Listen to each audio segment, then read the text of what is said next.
Saludos y bienvenidos a esta nueva exploración. Hoy nos adentramos en un mundo bastante exigente, el de las finanzas cuantitativas, con un documento académico de abril de 2024. Se titula La expansión de Watanabe, una solución para el enigma de la convexidad, y lo firman David García Lorite y Raúl Merino. La idea hoy es meternos a fondo en un método innovador para valorar unos derivados financieros que son bastante complejos, los llamados CMS. El propio título ya nos da una pista porque habla de enfrentarse a un problema muy conocido en el sector, el enigma de la convexidad. Así que vamos a ver qué es exactamente este enigma y qué solución proponen. Constante. Necesitan modelos que sean increíblemente precisos, que capturen los matices del mercado como, la volatilidad, que cambia a cada instante. Pero a la vez, esos modelos tienen que ser rapidísimos. En el mundo financiero, un segundo es una eternidad. Y supongo que más realismo significa cálculos más lentos, ¿no? Siempre es el mismo dilema. Exactamente, ahí está la cuestión. Más realismo suele implicar una matemática más enrevesada y, por tanto, más tiempo de computación. Lo que este artículo propone es una especie de atajo inteligente, una vía para obtener aproximaciones muy precisas de una forma más eficiente, y se centran en un producto que, aunque parezca de nicho, mueve muchísimo dinero. Pues empecemos por ahí, por el producto. El artículo nos introduce en el mercado de los CMS. ¿Qué es exactamente un Constant Maturity Swap? ¿Por qué es tan especial? Un CMS, o permuta de vencimiento constante, es como una evolución del clásico swap de tipos de interés. En un swap normal, lo típico es que una parte pague un tipo fijo y la otra un tipo variable. El Euribor a 3 o 6 meses, por ejemplo. Es, relativamente sencillo. En un CMS, la cosa se complica. La pata variable es mucho más compleja. En lugar de estar ligada al Euribor, está ligada al tipo de interés de otro swap, uno a largo plazo. Por ejemplo, al tipo de un swap a 10 años. Entiendo. O sea, que el tipo de interés que se paga no es un tipo de mercado directo, sino que es el resultado de otro producto financiero. Eso ya suena a que añade varias capas de complejidad. Y las añade, desde luego. Piensa que un tipo a 10 años ya lleva dentro expectativas de inflación, de crecimiento económico, de política monetaria, de toda una década. No es una simple referencia a corto plazo. Es una bestia completamente diferente. Variable en un swap normal es una martingala, pero en un CMS el tipo de swap no lo es. Vale, vamos a desempaquetar esto, porque suena a concepto fundamental. ¿Qué significa que algo sea una martingala en finanzas? Dicho de la forma más sencilla posible, una martingala es un proceso cuyo valor futuro esperado es su valor actual. Es decir, si el Euribor hoy está al 3%, bajo ciertas condiciones matemáticas, nuestra mejor predicción para el Euribor de mañana es, el 3%. Ojo, esto no significa que no vaya a cambiar, sino que no tenemos ninguna razón a priori para pensar que vaya a subir o a bajar. Cualquier desviación es, en teoría, ruido aleatorio. Esta propiedad, para los matemáticos, es una bendición. Simplifica los cálculos de valoración de una forma brutal. Entiendo la diferencia matemática, pero me cuesta ver la implicación práctica. Si el valor esperado ya no es el valor de hoy, como pasa en los CMS, ¿por qué causa eso tantos dolores de cabeza en una mesa de tesorería? ¿Qué es lo que se rompe? Se rompe la simplicidad. Al no ser una martingala, el tipo de swap a 10 años de mañana no es, en expectativa, el mismo que el de hoy. Hay un sesgo. El mercado sabe que la relación entre los tipos a corto y largo plazo no es lineal, es curva, es convexa. Esa convexidad introduce una deriva, una especie de tendencia predecible. Y si algo es predecible, tiene un precio. Esa discrepancia obliga a los bancos a calcular un término de corrección, el famoso ajuste por convexidad. Y calcular ese ajuste es el enigma del que habla el título. Exacto. Calcularlo bien es el núcleo del problema. El método tradicional se llama replicación estática. Consiste, a grandes rasgos, en construir un puzzle. Intentas replicar el pago del CMS usando una cartera enorme de opciones mucho más simples, las calls y puts de toda la vida. El problema es que para que el puzzle encaje bien, necesitas piezas muy específicas, opciones con precios de ejercicio muy altos o muy bajos. En la jerga se dice muy fuera del dinero, o deep out of the money. ¿Y cuál es el problema con esas piezas del puzzle? Que casi nadie las compra o las vende. Son ilíquidas. Al no haber un mercado real para ellas, su precio no es un precio de mercado, sino una estimación de un modelo. con lo cual estás usando un modelo para obtener los precios de los instrumentos que necesitas para calibrar tu modelo principal. Es un poco circular. Sí, un poco. Y computacionalmente es una pesadilla. Tienes que calcular y gestionar miles de opciones. Es lento, caro y, para colmo, se basa en datos que en parte son ficticios. Vale, el método antiguo es un monstruo computacional que se apoya en datos poco fiables. Entendido.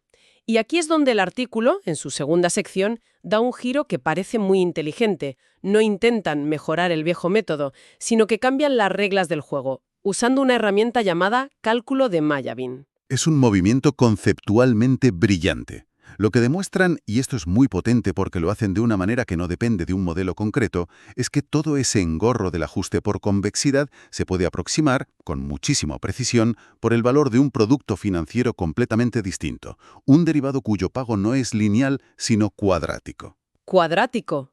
¿Y eso qué significa en la práctica? Pues significa que el pago del derivado depende del tipo de interés al cuadrado. Por ejemplo, algo de la forma tipo de interés menos precio de ejercicio al cuadrado.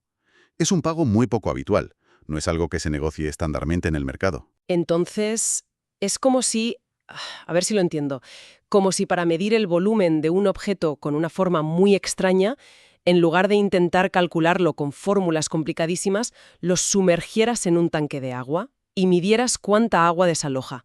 Un problema mucho más simple que te da la misma respuesta. Esa es una analogía perfecta. Perfecta. Han transformado un problema abstracto y difícil de atacar, el ajuste, en un problema concreto y tangible. El nuevo problema es cómo podemos valorar de forma rápida y precisa estos derivados con pagos cuadráticos. Han redirigido toda la complejidad a un único punto. ¿De acuerdo? Y para resolver este nuevo problema, para valorar ese derivado cuadrático, proponen la herramienta que da nombre al artículo, la expansión de Watanabe. Has mencionado que se parece a las series de Taylor que estudiábamos en cálculo. ¿Puedes desarrollar un poco más esa idea? Claro. Una serie de Taylor te permite aproximar una función muy complicada cerca de un punto usando una suma de polinomios, que son mucho más sencillos. El primer término es una aproximación simple, el segundo añade una corrección, el tercero una corrección más pequeña, y así. Te vas acercando. La expansión de Watanabe hace algo conceptualmente similar, pero para procesos aleatorios, como el precio de una acción o un tipo de interés. ¿Y cómo funciona exactamente? Se parte de un parámetro epsilon que se asume que es pequeño y que suele representar la velocidad a la que fluctúa la volatilidad. La expansión te da una fórmula. El primer término de la fórmula es el precio del derivado en un mundo súper simple, donde la volatilidad es constante, el famoso modelo de Black-Scholes. Los siguientes términos son correcciones que van capturando la complejidad del mundo real, que la volatilidad no es constante, que está correlacionada con el tipo de interés, etc. La gran ventaja es que te da una fórmula analítica, una receta que puedes programar directamente, en lugar de tener que recurrir a simulaciones de Monte Carlo. Que son mucho más lentas. Terriblemente lentas. Una simulación es como tirar un dado millones de veces y hacer la media. Son precisas, sí, pero lentas. Entendido. Es una forma de obtener una respuesta suficientemente buena de forma casi instantánea. Y para demostrar que su herramienta funciona, primero la ponen a prueba en un terreno conocido. La aplican a opciones normales dentro del modelo SABR, que es el estándar del mercado. Antes de ver los resultados, ¿por qué SABR? ¿Por qué todo el mundo en tipos de interés usa ese modelo? Bueno, SABR, que son las siglas de Stochastic Alpha Beta Rho, se convirtió en el estándar porque resuelve un problema que los modelos más antiguos no podían. Captura un fenómeno que se observa en el mercado real llamado la sonrisa de volatilidad o Volatility Smile. Esto significa que las opciones que están muy fuera del dinero, las que mencionábamos antes, tienen volatilidades implícitas más altas que las que están en el dinero. El modelo SABR, con sus pocos parámetros, es capaz de replicar esa sonrisa de forma muy elegante. Se ajusta mejor a lo que se ve en el mercado. Simplemente eso. Se ajusta mejor a la realidad. Vale, es el modelo a batir. ¿Y qué tal se comporta la expansión de Watanabe en este primer test? Los gráficos del artículo son muy elocuentes, la verdad. Comparan su fórmula, que es la línea de puntos azul, con la aproximación estándar de la industria, que se llama la fórmula de Hagan, la línea discontinua naranja. El precio de referencia verdadero lo obtienen con una simulación de Monte Carlo, que es como el juez. Y lo que se ve, muy claramente, es que el error de la aproximación de Watanabe es consistentemente un poquito más bajo que el de Hagan. ¿Y qué significa un poco más bajo en este mundo? ¿Es una diferencia relevante? Podría serlo. Fíjate, en una sola operación, la diferencia puede ser de céntimos. Pero una mesa de derivados no hace una operación, hace miles. Y por volúmenes de cientos de millones de euros. Esas pequeñas imprecisiones, si son sistemáticas, se van acumulando. Al final del año pueden suponer millones en beneficios o pérdidas. Así que sí, una mejora modesta pero consistente es una noticia muy buena. Valida la herramienta. De acuerdo, la herramienta es sólida. Han probado su nueva navaja suiza en una tarea estándar y funciona de maravilla, incluso un poco mejor que la clásica. Eso da confianza. ¿Qué pasa cuando la usan para el verdadero reto? Para esos derivados cuadráticos de los que hablábamos. Este debería ser su momento de gloria. Y aquí es donde la trama da un giro inesperado. Y en mi opinión es la parte que demuestra una gran honestidad académica por parte de los autores. Aplican su nueva fórmula de Watanabe para las opciones cuadráticas y la vuelven a comparar con la fórmula de Hagan, que también se puede adaptar para estos pagos, y con el Monte Carlo. ¿Y el resultado es? El resultado es que la fórmula clásica de Hagan, la línea naranja, es claramente más precisa. El error de la nueva fórmula de Watanabe, la línea azul, es mayor y además crece a medida que nos alejamos del dinero. Espera un momento. ¿Me estás diciendo que después de todo este despliegue con cálculo de Majavin, de transformar el problema, de proponer y validar una nueva herramienta, su gran solución resulta ser peor que la que ya existía? A primera vista suena casi a un fracaso, ¿no? ¿Por qué publicar un resultado así? Esa es la reacción natural y es lo que hace que este artículo sea tan interesante. No es un fracaso, para nada. Es la revelación de un compromiso fundamental, un trade-off que existe en todo el modelado. La clave está en entender la naturaleza de ambas herramientas.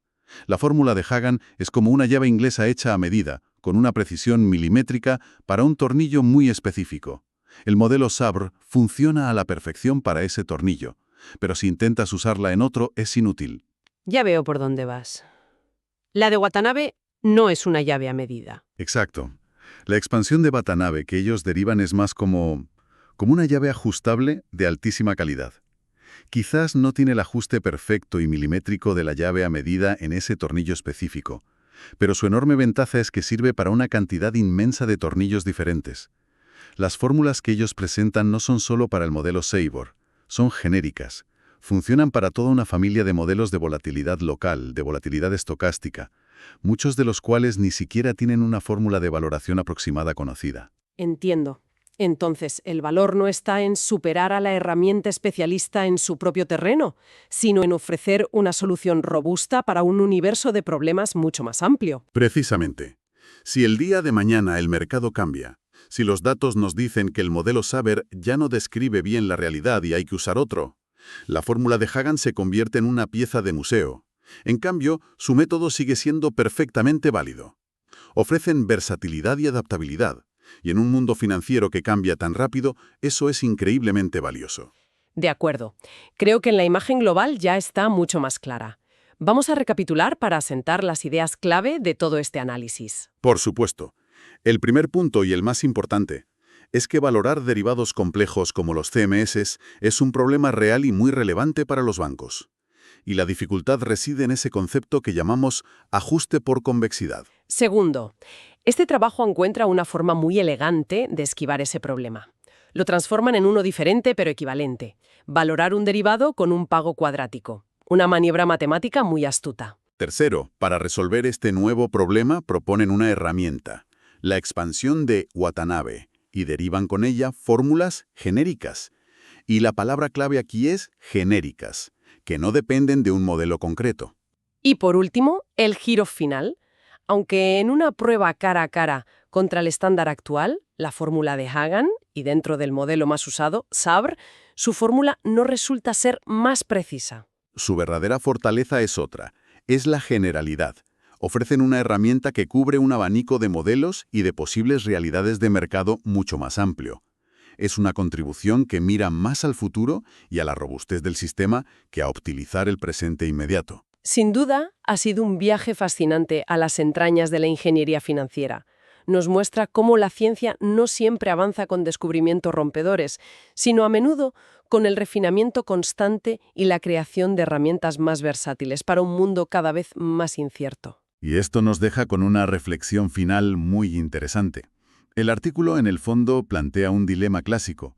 ¿Es preferible una herramienta extremadamente precisa, optimizada para un escenario muy concreto y común, o una herramienta un poco menos precisa en ese escenario, pero mucho más versátil y adaptable a situaciones imprevistas? Este equilibrio entre la especialización y la generalidad es un desafío constante, no solo en finanzas, sino en biología, en ingeniería de software, en estrategia militar, en cualquier sistema complejo que evoluciona. Es una pregunta excelente. ¿Apostar por la herramienta perfecta para el mundo de hoy o por la herramienta suficientemente buena para el mundo incierto de mañana? Con esa idea para reflexionar, terminamos nuestro análisis. Gracias por habernos acompañado en esta exploración.